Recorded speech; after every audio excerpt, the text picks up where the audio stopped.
Hello दोस्तों, हमारे YouTube channel में आप सभी का स्वागत है। तो इस वीडियो में हम कोचिन शिपयार्ड स्टॉक को डिस्कस करने वाले हैं। रिसेंटली कंपनी की Q2 रिजल्ट्स आउट हुई है। रिजल्ट्स के अंदर हमें क्या देखने को मिला कि जो कंपनी के मार्जिन्स हैं ये घटे हैं quarter on quarter and year on year दोनों बेसिस पे, और इस वजह से स्टॉक के अंदर पिछले ट्रेडिंग डे में हमें काफ़ी बड़ी गिरावट देखने को मिली है, तकरीबन 5% की। अब देखो, Q2 रिजल्ट्स आउट होने के बाद एक ब्रोकरेज फर्म जिनका नाम है कोटक इंस्टीट्यूशनल इक्विटीज, इनके द्वारा स्टॉक के अंदर सेल की रेटिंग के साथ -46% की टारगेट प्राइस दी गई है करेंट प्राइस से। ठीक है, जो करेंट प्राइस है 1447 की, यहां से प्राइस जो है ये 800 तक आ सकती है। ये एक्सपेक्टेशन है कोटक की। ठीक है, और इसी के साथ इन्होंने सेल की रेटिंग दिए हैं। अब ऐसा क्यों इन्होंने रेटिंग एंड टारगेट दिया है, ये हम समझते हैं एकदम डिटेल्स में। ठीक है, तो देखो यहां पर कही जा रही है Kotak sees more margin trouble ahead after Cochin shipyards Q2 results maintain sell rating. तो दोस्तों देखो, कंपनी की Q2 रिजल्ट्स जो आई है, तो रिजल्ट्स को देखने के बाद कोटक जो है ये मार्जिन में और भी ज्यादा ट्रबल एक्सपेक्ट कर रहा है, और इसी के साथ कोटक ने सेल की रेटिंग दिया है। ठीक है, आगे बढ़ते हैं। यहां पर और भी चीजें बताई जा रही है। Cochin shipyard reported steady Q2 earnings but faces concerns over weakening margins and a lack of new defense orders according to Kotak Institutional Equities। अब दोस्तों Q2 अर्निंग्स को थोड़ा सा हम शॉर्ट में रिवाइज करेंगे। रेवेन्यू के अंदर हमें क्या देखने को मिला था, स्टैंड अलोन बेसिस पे अगर बात करें तो तकरीबन 15% की ग्रोथ हुई है, एंड प्रॉफिट्स के अंदर तकरीबन 1.1% की ग्रोथ हुई है। फिर मार्जिन्स के अंदर यहाँ पर हमें काफी प्रेशर देखने को मिला है क्वार्टर प्लस ईयरली दोनों सेगमेंट में। एंड एक चीज यहाँ पर ये भी कही जा रही है, and a lack of new defence orders, जो न्यू डिफेंस ऑर्डर्स हैं वो भी यहाँ पर कम मिले हैं। आगे बढ़ते हैं। The brokerage has maintained its sale rating on Cochin Shipyard, lowering its target price to 800 रुपए per share, citing limited growth prospects and a need for better clarity on future projects। तो दोस्तों यहाँ पर ये सारे रीजंस इन्होंने बताए हैं कि अभी जो मार्जिन्स है ये प्रेशर में है, और जो न्यू डिफेंस ऑर्डर्स हैं वो इस बार कम मिले हैं, बहुत कम मिले हैं, और आगे भी जो फ्यूचर प्रोजेक्ट्स हैं उनके ऊपर भी क्लैरिटी नहीं मिल पा रही है, और इस वजह से ब्रोकरेज फर्म जो है ये यहाँ पर बियरिश हैं और टारगेट प्राइस दिए हैं 800 रुपए के। ठीक है, आगे बढ़ते हैं और क्या क्या चीजें यहाँ पर कही जा रही है। The revenue growth has driven by strong performance in both it's ship building and ship repair businesses. Shipbuilding saw a 16% rise while ship repair was up 12% compared to last year। तो कंपनी की जो revenue बढ़ी है ये दोनों segment से बढ़ी है, मतलब शिप बिल्डिंग से भी एंड शिप रिपेयर बिजनेस से भी। शिप बिल्डिंग की बात करें तो शिप बिल्डिंग के अंदर 16% की ग्रोथ हुई है, एंड शिप रिपेयर बिजनेस की बात करें तो इसमें 12% की ग्रोथ हुई है पिछले साल के मुकाबले में। ठीक है, आगे बढ़ते हैं। Kotak tech, however the company's operating profit margins fell to 17.9% below expectations of 20%, Kotak said।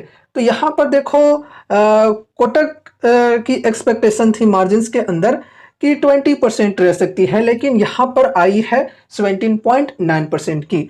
It added that this decline marks a return to normal levels following the end of a one-time boost from a major contract involving the INS Vikrant। Net profit also came in lower than the brokerage expected, impacted by higher depreciation costs related to new projects। दोस्तों देखो, brokerage firm का यहाँ पर यह भी कहना है कि जब ये जो कंपनी है ये INS विक्रांत का काम कर रही थी, INS विक्रांत का जो काम है ये कंप्लीट की थी, तो उसमें काफ़ी ये बड़ी ऑर्डर थी। ठीक है, तो उसके वजह से कंपनी को काफ़ी बेहतरीन पैसे मिले थे, ठीक है, बहुत ही ज़बरदस्त पैसे मिले थे। और उस वजह से हमें क्या देखने को मिला था कि रेवेन्यू एंड प्रॉफिट्स के अंदर बूस्ट हुआ था काफ़ी बेहतरीन, जो कि यहाँ पर ब्रोकरेज बता रहे हैं ये वन टाइम बूस्ट था मेजर ऑर्डर के वजह से, ठीक है, काफ़ी बड़ी ऑर्डर थी। तो उसके बाद यहाँ पर जो नॉर्मल से काम कंपनी पहले कर रही थी वही चल रही है अभी, ठीक है। तो आईएनएस विक्रांत की वजह से अर्निंग्स के अंदर बहुत ही बड़ी बूस्ट देखने को मिली थी। अब नॉर्मल सी जो छोटे छोटे काम होते हैं, ship building and ship repairing का, वो काम कंपनी कर रही है तो अर्निंग्स वैसी नहीं मिल रही है कि नहीं, ये भी बात सही है।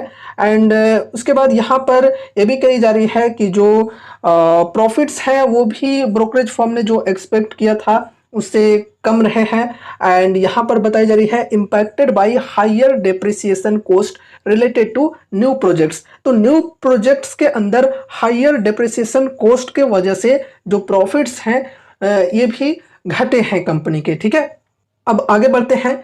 अ major issue for Cochin Shipyard is the uncertainty surrounding new defense contracts. According to the research firm, the much anticipated order for a second indigenous aircraft carrier यानी कि IAC-2 has seen little progress and there have been no significant defense deals in the past year, it said. दोस्तों देखो, अगर आप हमारे channel के साथ पहले से जुड़े हो तो आप सभी को इस चीज के बारे में इंफॉर्मेशन होगी, सेकेंड इंडिजीनियस एयरक्राफ्ट कैरियर जिसको बनाने को लेकर हमारे देश में बातें चल रही हैं। और देखो, सिर्फ बातें ही चल रही है, काफी पहले से ये बात चल रही है कि हमारे देश को सेकेंड इंडिजीनियस एयरक्राफ्ट कैरियर की जरूरत है। अब देखो, ये जो एयरक्राफ्ट कैरियर्स होते हैं ये कौन सी कंपनी बनाती है? डेफिनेटली कोचिन शिपयार्ड बनाती है, मजगांव डॉक, जीआरएसी, ये जो कंपनी है ये नहीं बनाती है, ठीक है। तो ऐसे में अगर ये जो डील है ये फाइनल हो जाती है तो कोचिन शिपयार्ड को डेफिनेटली फायदे मिलेंगे, लेकिन काफी समय से इस चीज के ऊपर खाली बातें ही चल रही है, इसमें प्रोग्रेस जो है वो बहुत ही धीमी गति से देखने को मिल रही है। और ये भी इन्होंने एक वजह यहाँ पर बताया है, ठीक है, कि अगर इसमें प्रोग्रेस होती और मिनिस्ट्री ऑफ डिफेंस के द्वारा इस सेकेंड एयरक्राफ्ट कैरियर के लिए अगर ऑर्डर मिल जाती कोचिन शिपयार्ड को तो बहुत ही अच्छी बात हो सकती थी, ठीक है। तो ये सारे रीजंस इन्होंने बताए हैं यहाँ पर, और इसी के साथ यहाँ पर सेल की रेटिंग इन्होंने दिए हैं, टारगेट प्राइस दिए हैं 800 रुपए के। अब देखो, क्या वाकई में 800 रुपए तक गिरकर स्टॉक आ सकता है? तो देखो भाई, ये तो डिपेंड करता है टाइम के ऊपर। अगर आगे चलकर भी अर्निंग्स उसी प्रकार से देखने को मिलती है, मार्जिन्स के अंदर वाकई में उसी प्रकार से प्रेशर देखने को मिलते हैं, तो यहाँ पर इतनी गिरावटें आ सकती हैं, ठीक है, इसकी भी चांसेस हैं। और जैसा कि ब्रोकरेज फर्म ने कहा, बिल्कुल सही कहा, कि जो ऑर्डर्स हैं कंपनी को वो कुछ खास पहले नहीं मिले हैं। तो अगर ऑर्डर्स आगे चलकर बढ़िया तरीके से मिलते हैं कंपनी को तो फिर स्टॉक के अंदर बूस्ट देखने को मिल सकता है। बाकी दोस्तों देखो, अगर स्टॉक के अंदर हम गिरावट की बात करें तो गिरावट से पहले यहाँ पर ये रुकावट भी है सपोर्ट की, जो कि है 1347 की। अगर ये जो सपोर्ट है ये ब्रेक हो जाती है डाउन साइड में तो फिर स्टॉक के अंदर हम एक्सपेक्ट करके चल सकते हैं कि हाँ इतनी बड़ी गिरावट आ जाए, लेकिन हाँ डिपेंड करता है वॉल्यूम कैसा है, ठीक है। गिरावट में अगर बहुत ही बड़ी वॉल्यूम देखने को मिलती है और यहाँ पर काफ़ी बड़ी कैंडल बनती है तो फिर स्टॉक के अंदर हम बड़ी गिरावट एक्सपेक्ट कर सकते हैं, फिर 800 का टारगेट भी मानकर चल सकते हैं, ठीक है। लेकिन हाँ, ये जो सपोर्ट की लेवल है, एक स्ट्रॉन्ग सपोर्ट की लेवल है, ये ब्रेक होनी चाहिए। अगर ब्रेक होती है लेकिन वॉल्यूम कुछ खास नहीं रहती है तो फिर यहाँ से रिवर्सल भी आ सकता है स्टॉक में, ठीक है, या फिर यहाँ पर कंसोलिडेशन भी देखने को मिल सकता है। तो इस प्रकार की चीज़ें हो सकती हैं यहाँ पे, ठीक है। तो दोस्तों, ये रही हमारी आज की वीडियो कोचिन शिपयार्ड से रिलेटेड। उम्मीद है कि इस वीडियो के माध्यम से आपको कुछ यूजफुल इन्फॉर्मेशन मिले होंगे। तो वीडियो को लाइक करके चैनल को सब्सक्राइब कर देना और मिलते हैं अगले नए वीडियोज के साथ। तब तक के लिए बाय बाय।